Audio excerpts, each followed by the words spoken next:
say we've lost our way, but waiting patiently in everything is truth. How can we be the change? How can we start this change? Let's take a step back from the brink, look into each other's eyes, reach out for that central link and organize. Reaching the rays of hope, guiding the ways to go. The central link, the central link, the central link. Hi, welcome to the second episode of The Central Link. I'm Andrew Fake.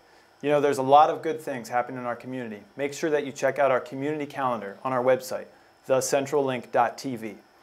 Two of those upcoming events are York's Go Green in the City on April 21st and Energy Stock, slated for June 9th. I'm here with some of the key planners of those events, John Clark, Steve Izzo, and Melissa Grove. John, I'm going to start with you since this episode is primarily about alternative energy. Could you tell folks what they can expect if they go to Energy Stock? Sure. Energy Stock is sponsored by the Green Party of York. It's going to be held down at the Codorus Creek Boat Basin on Philadelphia Street from 11 a.m. until dusk. And we're going to have live music all day, food vendors, and also renewable energy vendors. And people can come out and learn more about renewable energy here in York. That is great. I know that for so many of us, myself included, it is a learning experience. We recently got a lesson from Stewartstown Electrical Service about the science behind solar panels, how they work, and what are some of the economic incentives for why someone might want to invest in them. The energy in sunlight falling on the U.S. daily is more than enough. At the common rate of 2 cents per kilowatt hour, the sun sends the Earth $1 billion worth of energy every second, and it's coming to us free. My name is Matt Jones, this is Rich Hoover, and this is Will Long to my left. And we're Stewartstown Electrical Service, LLC. And we've been asked today to talk with you a little bit about solar and to explain a little bit of the functionality behind solar and why it's become a fairly popular installation over the past 3 years here in the Pennsylvania area. Here with us today we've got two panels. We have a mono panel and we have a poly solar panel. And both of these are perfectly legitimate options for installing for a solar system. The mono is slightly more efficient and grows from pure silicone cells. Its Sunday go-to-meeting name is silicon dioxide. Separate out the oxygen and the bits of seaweed, bottle tops, and other odds and ends. And we have left a metal silicon. Now melt the silicon and add just a pinch of arsenic for flavor. Slice off a razor-thin wafer. Put the wafer into the oven. Fill oven with a boron gas. Connect one wire from electric motor to boron icing and the other wire to the wafer itself. Expose wafer to sunlight. Presto! Pure silicone cells that are then cut much like a tree. Versus the poly, which is similar to a plywood. As an analogy would go, it's a bunch of flakes of silicone that are pressed together to form each individual cell. So slightly less efficient, slightly more efficient. Of course, cost-wise, that also comes into play. Monos are typically more expensive, and polys are typically slightly less expensive. So those are the two options that are predominantly out on the market for solar systems. Each panel, regardless of the style, is made up of a cell, and there are rows and columns to those cells. And within each individual cell, there's a slight conductor, about a hairline conductor, that then flows those electrons into slightly larger trunks that flows upward into slightly larger conductors until we get to the back of the panel, which then has the wires that connect to the panel next to it and so on down the road. The way that panels actually work, the sun produces photons, and those photons are little bits of energy and they help us to see. That's what our eyes pick up as well, in order to have the energy to notice colors and to notice shapes. In the solar panel's case, it is looking for is 2 layers inside of each little cell. And those 2 layers are, one's positively charged and one's negatively charged. The photons are then enter into the cell and bounce around, and in so doing, knock off electrons that are necessary to produce that electricity. Those electrons are going to want to flow to the path of least resistance. So that's where we get into our conductors and where they flow from. And of course their flowing is direct current, or DC energy. And direct current is a great start, but in order to work in our homes we have to convert that to alternating current. The motion of the electrons is a representation of an alternating current. And the way we do that is through an inverter. And here with us today, Will and I have 3 different inverters, actually, 2 of which come from the same class, and the third one at the end comes from a different mindset or a different installation technique. The first 2 here are called string inverters, and these come from the mindset of let's run all the panels, or the majority of the multiple panels, into one inverter and convert all that power from those panels through one inverter. And here we have 2 different sizes so that we can customize the installation for the amount of panels that we're installing. The third inverter down here is called a microinverter, and that comes from the technology mindset of let's have one inverter for every panel. That way you have an individual setup, and each panel produces its own DC power that's converted immediately or inverted immediately into alternating current right at the rooftop and then sent on down. Advantages and disadvantages. Advantages are that we have less parts with a central or string inverter system, whereas with the microinverter we have more points of failure. Advantages are that the microinverter system has an individual system for each panel. So what's going on with its neighbor is not impacted down the road, down the string. So each inverter panel combination works as its own solar system. Whereas with the string inverter system, we have a weakest link syndrome that can occur, or a Christmas light syndrome that can occur, as some people might understand, in that if one panel fails, it definitely hurts the rest of the string. However, economically, price-wise, the string inverter systems are less expensive, and microinverter systems are more expensive. Once the solar system is completed, the utility company will install what's known as a bidirectional meter or a net meter. Wires lead to a meter which records the amount of electrical energy used. And that meter measures electricity that is coming in, that you're using off the grid, and it also measures electricity that you send out to the grid. So at the end of the month, you get a bill that shows the subtraction of the 2. It shows what you currently drew in for the month, and it also subtracts off what you sent back out. And that's to a large degree where your electricity savings occurs. It's designed to pay you back over a period of time, in that you buy the upfront equipment, you've invested in that, and from that point on, the fuel is entirely free. It comes from our sun. Enter Mr. Sun. This particular system that we have pictured here is an average solar system. And in this case, it was done on the pole building, on a detached garage of the dwelling. This particular system does offset 100% of the bill, anywhere between 95 and sometimes a little bit over 100% depending on the month. In fact, they produce nearly double what they do during the summer months than what they do in the winter months. But on average, solar systems are designed to offset an entire electric bill. Solar systems have a 30% federal tax credit. Our federal government has said that this is something that they want to invest in, that they feel it's important for our future. So that's a tax credit. Now, that's not a deduction, but a credit. And the credit actually helps you dollar for dollar based on your tax liability at the end of the year. Of course, that's your upfront incentive. That gets your system down. Now, the rest of your system has to be paid off from 2 ways. The first way is, of course, reducing your electricity costs.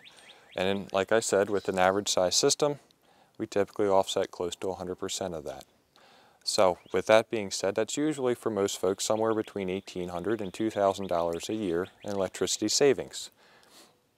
The second way is through what's known as an SREC market, and that stands for Solar Renewable Energy Credit. One credit equals 1,000 kilowatt hours. An average system usually generates between 8 and 10, sometimes 12 of those credits per year. With that being said, The average return on investment for a solar system is somewhere in the current state around 6 or 7%.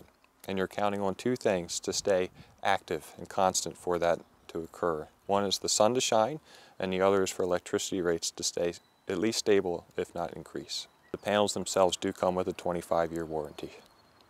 Thank you a lot for taking the time out of your day to listen to us and learn a little bit about solar. I know that we've covered a good bit of material here in a short amount of time, and there's a lot to solar, and we're more than happy to share that with you at any time that we possibly can. Thank you again. Science is patiently unlocking the secrets of photosynthesis, and we may well see an era wherein solar energy, like atomic energy, may be put to work as electric power. They said it would take 5 to 7 years to recoup the costs. Any extra energy that I produce with my solar panels, I'm able to sell back to the electric company. My name's Mary Lou Hale, and I have not had an electric bill since. Back here with event planners John, Steve, and Melissa. Melissa, could you please tell us about Go Green in the City? Sure. Go Green in the City is being held on April 21st. It's a Saturday between Philadelphia and Market Street on North Beaver Street. We have over 28 vendors coming to join us. Lots of fun. The shops on North Beaver Street are open. Central Market is open. We have live music. And you can find out real easy ways to go green. Because it is important for us to try to become green, not only as individual consumers, but also as businesses. We visited Morningstar Marketplace out in Thomasville off of Route 30, and they have a huge solar farm. Let's check it out. Hello, this is Andy and Deb Lentz. We're with Morningstar Solar, which is part of Morningstar Market just west of York. We have 631 kW solar farm here, which powers our market, our facility, and business, plus about an additional 50 to 60 homes.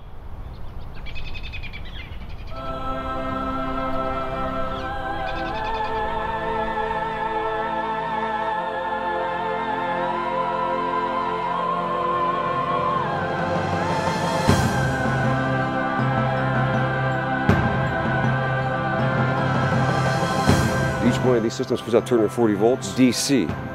So you put all these together, they call it an array, okay, DC voltage. It comes back into here. Now this is called an inverter, okay? It's made by Schneider Electric, which is a good company. And what it does, it converts the DC into AC voltage. And this is a 500 kW. The one up there is a 100 kW to meet the 600 that we have. The power then turns into AC voltage, goes to the switchgear, which sort of like controls electricity a little bit, and then to get it in a perfect form for the grid, it goes into the transformer out there and gets fed onto the grid. There's a special meter right here. What that thing does, it actually reads the voltage both ways, coming and going. So it reads what we use here, which is very little, and also it reads what's going back onto the grid. It's the special meter. Something else we're doing this year is our property within the solar farm is fenced in. We're going to be doing an Adopt a Sheep program this year, which lets the local kids have their own sheep at our facility. At the end of the year, we'll cut the wool, they'll get the money, and the sheep will actually take care of our property and maintain our grass within the solar farm. And it'll keep the solar panels cleaner. It's also a friendly green thing to do.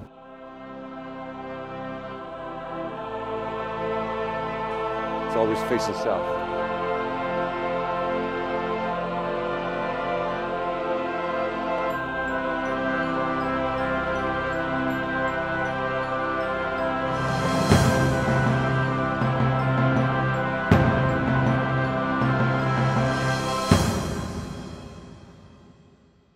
That was Morningstar Solar, courtesy of the Lentzes. There's a lot to see and do at Morningstar Market, and we'll cover that in future episodes. Steve, besides solar, what are some other sources of renewable energy that someone can get?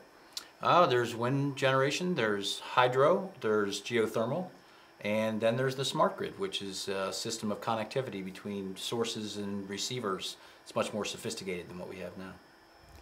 In New Park, PA, there's a fellow by the name of Jay McGinnis who's tried it all. Here's his story.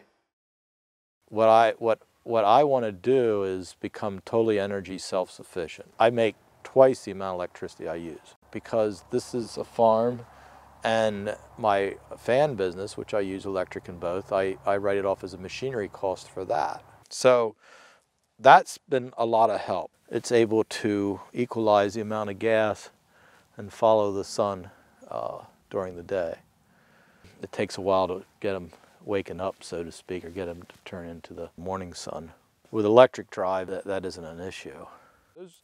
Those are both really rare machines. They're power mills which were built over 100 years ago. They're both air motors, which is the only windmill company left, by the way. There used to be over 100 companies that built windmills. None of them around anymore, they're gone.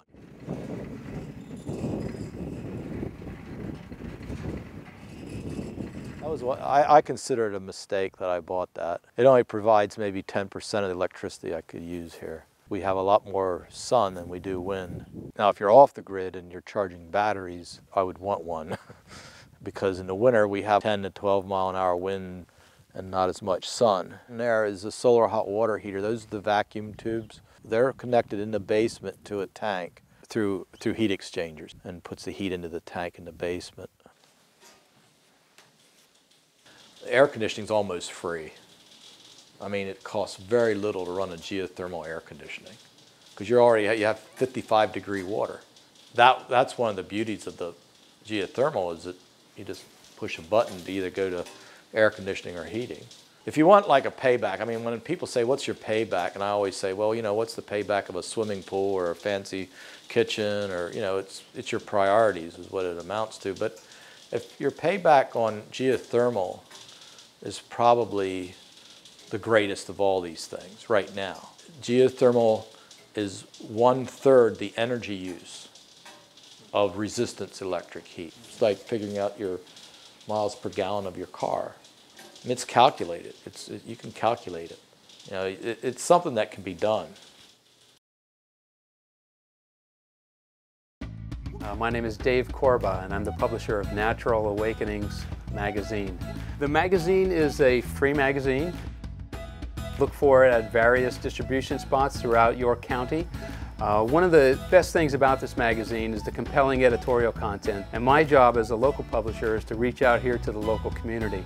So I know there's a lot happening here in York, and I'm very excited that the magazine is here to help educate the readers and to help promote the businesses that want to reach those readers here throughout the county. Go Green in the City.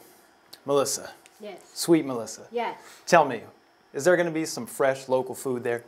There will be. Okay. Not only will Central Market be open, but some other produce vendors from Central Market will be out on the street, which is always really exciting. Dave Dietz, who is an organic farmer, will be with us. Sonny Wads will be with us. We have a local community garden that will be with us.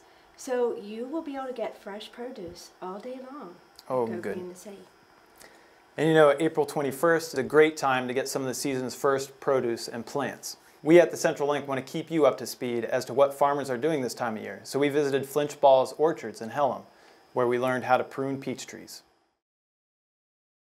Hi, I'm Mike Flinchball. I'd like to welcome you here to Flinchball's Orchard Farm Market. We're standing out in one of our peach and nectarine blocks, talking to you today a little bit about what we're doing this time of year. It's March 3rd, and we're out pruning peaches today. They are approximately 10 to 11 years old.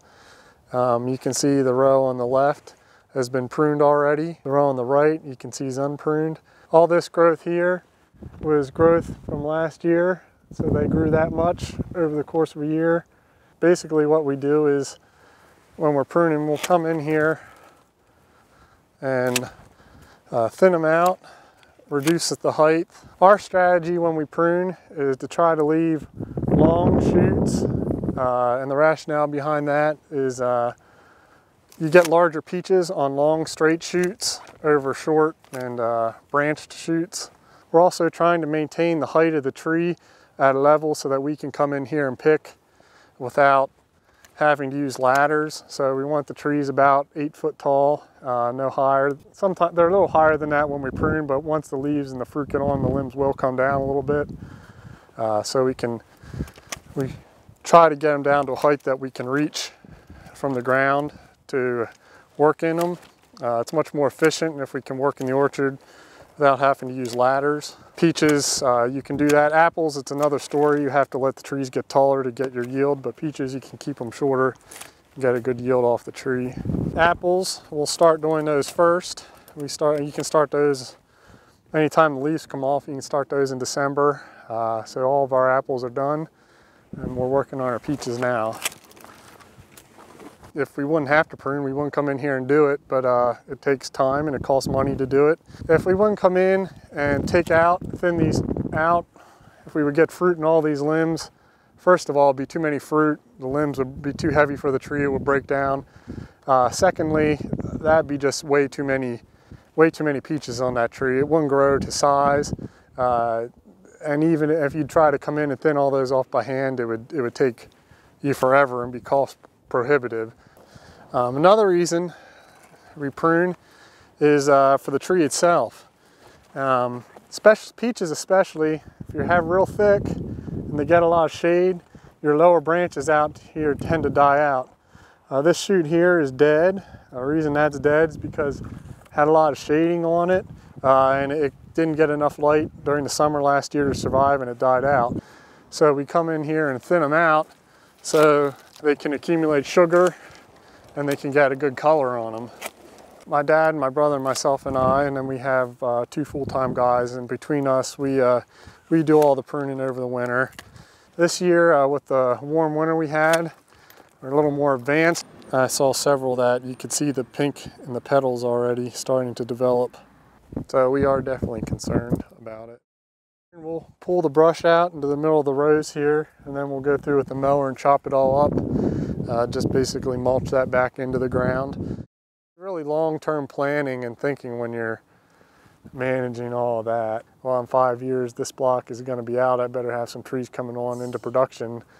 So. The health tip of the week, or any advice on this program, is for educational purposes only and is not intended as a replacement for qualified health care. Please consult your physician or healthcare provider before making any changes or starting new treatments. You know, it seems like spring and maybe even summer is coming very early this year. And of course, many people are thinking about, oh, how can I drop these few pounds that I picked over the winter and getting ready for the, wearing shorts and even for many people wearing bathing suits. Well, I don't think there's a quick fix. I think that all of these supplements, herbal things, nutritional things, and even the pharmaceutical ones really are not going to be a long-term answer. Maybe some of them can be a short-term, sort of a jump start for a system, but I think we really need to take a look at how do we restore balanced metabolism. And one thing you don't want to do is starve yourself. Dieting, really, the body doesn't understand dieting. It understands starving. So the less we eat, the more it slows down our metabolism. So we want to restore that normal metabolism by eating frequent small meals each day. I'm Willa from Sunnywald Natural Foods with the health tip of the week. Sunnywald Natural Foods. Good health comes from the farm, not the pharmacy. Sunlight coming through a window heats up everything in the room, but heat radiated back from furniture and floor is long heat waves which the window glass stops from going back out, thus trapping the sun's heat. Dr. Maria Telkes has designed a model house in Massachusetts in which solar heat is ingeniously collected, stored, and distributed throughout the whole house.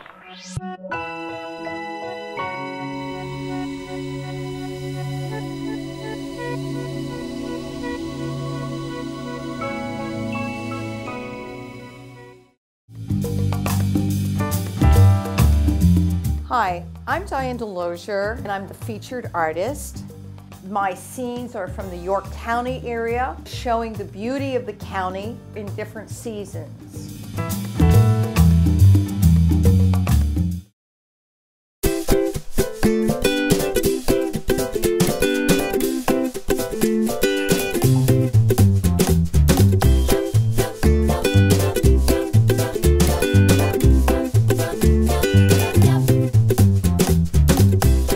Advantages of using mulches. It conserves soil moisture. It also will regulate the temperature of the soil. It's got a very nice appeal And another big factor is holding weeds down in your garden. Traditional bark mulch, dyed black, it seems to hold its color for at least 2 years. This, on the other hand, is a cocoa shell, and it is much finer. It seems to decompose better and add a little better soil structure. You take no risk of changing pH or anything like that in your soil. When they're wet, you can even smell the chocolate. A lot of people use mulches in their vegetables, straw and grass clippings. Now, straw particularly usually has a few grains of weed in it yet, or even some other weeds. If you take grass clippings from a yard that was treated, you're probably gonna ruin your tomatoes for sure, because they're very susceptible to that type of chemical. A lot of vegetable gardeners now are using black plastic as a mulch in their garden. Then we have a new product, it's a biodegradable. It's actually made out of a starch-based material. The microbes in the soil will eventually eat that. We used a good bit of it here on our farm. We had trouble finding any of it in the spring here. It was completely gone. My name's Dave Miller from Miller Plant Farm, and thanks for joining us for your garden tip of the week.